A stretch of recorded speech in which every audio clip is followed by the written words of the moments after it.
And lawmakers are asking for more information on just how damaging former President Trump's removal of classified documents from the White House could be.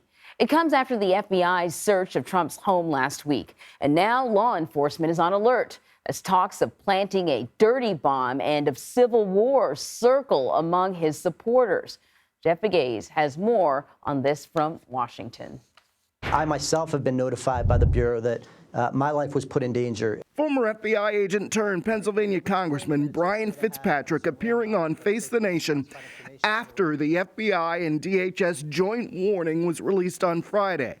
Among the threats was a plot to place a so-called dirty bomb in front of FBI headquarters, as well as online posts calling for civil war and armed rebellion.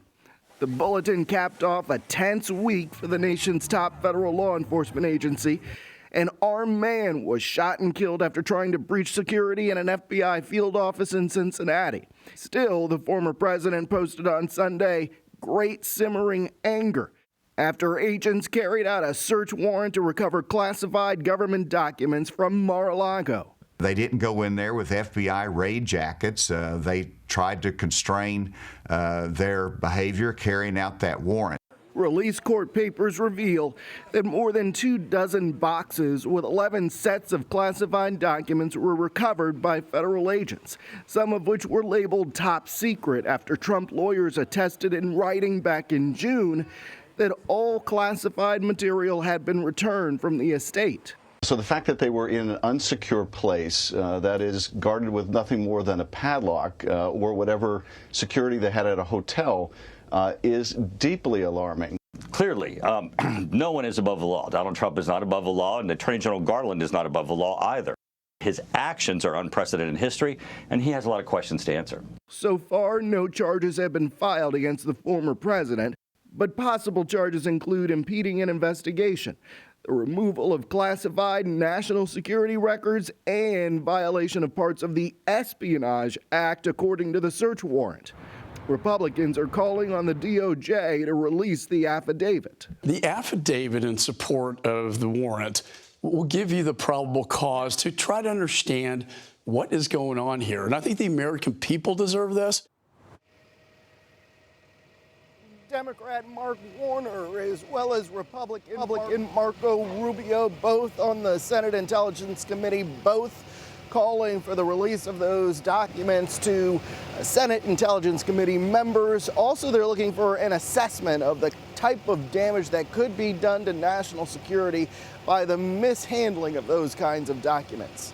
Anne Marie. All right, Jeff, I got a few questions for you. I'm curious, your take on this bipartisan effort to see what these documents are. Not a list. What are they? How serious is this? And I find it very interesting that we are talking about, some Republicans who are Trump supporters are demanding to see what the documents were.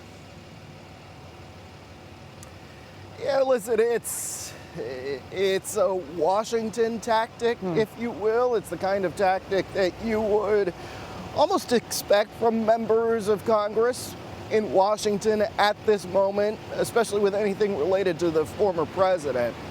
But in terms of an investigation, the Department of Justice typically, for example, if they were investigating you or me, they would not reveal any sort of information related to the ongoing investigation. Why? Because it could compromise the investigation. And that's why it'll be interesting to see how the Attorney General and the Department of Justice and the FBI reacts to these calls. The pressure is obviously ratcheted up on them.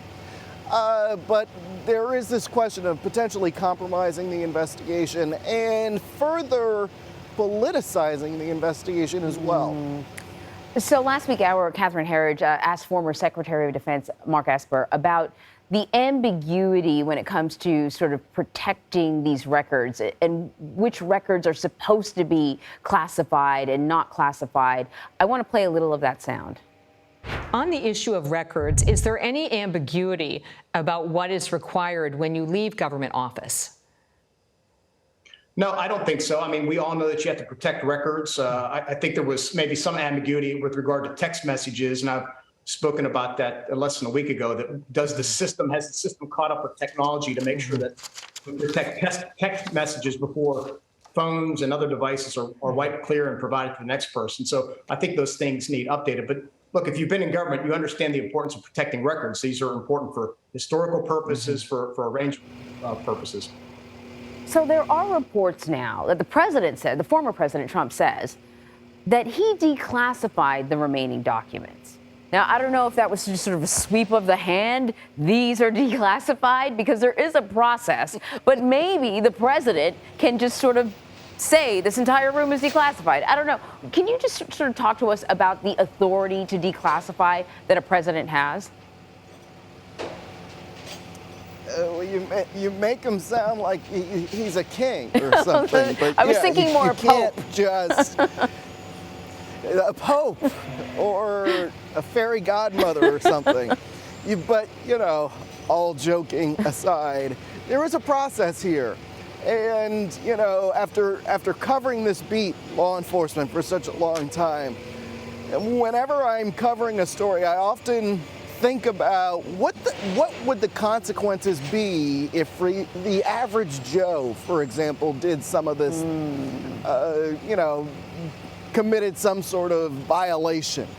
And the fact of the matter is, you can look throughout history at cases that frankly have involved both Democrats and Republicans, and you see that there are, if a violation similar to this, I mean, this is, obviously unprecedented in so many ways, but violations similar to this where you take maybe one document or two documents, there are severe legal consequences. And yes, this involves the president, and there is this issue of can he just declassify, but there is a process.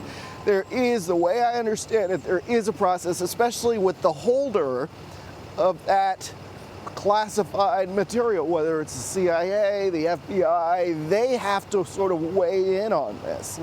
And the fact that the DOJ has gone to this step, and listen, this is not an investigation. I keep reminding people, this has been ongoing for about a year now. So this is not some investigation that started last week.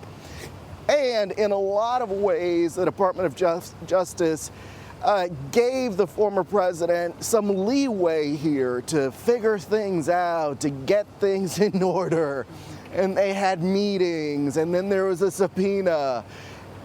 But that step to do that search, that was sort of a last ditch, if you will, effort to get these documents back. Because as many people know already, Mar-a-Lago is an intelligence espionage target for foreign governments. And it is not secure. When you're handling the documents that are in question here, you take them into a room that is secure, and you have to leave your cell phone behind, and you can't take those documents out. So, anybody who says that this is government overreach, this is an attack, the government is trying to get these documents back. Yeah. They are government documents, and they are classified material, and they are U.S. secrets. Jeff, I think it's a really good reminder of just how serious this is. Thank you very much.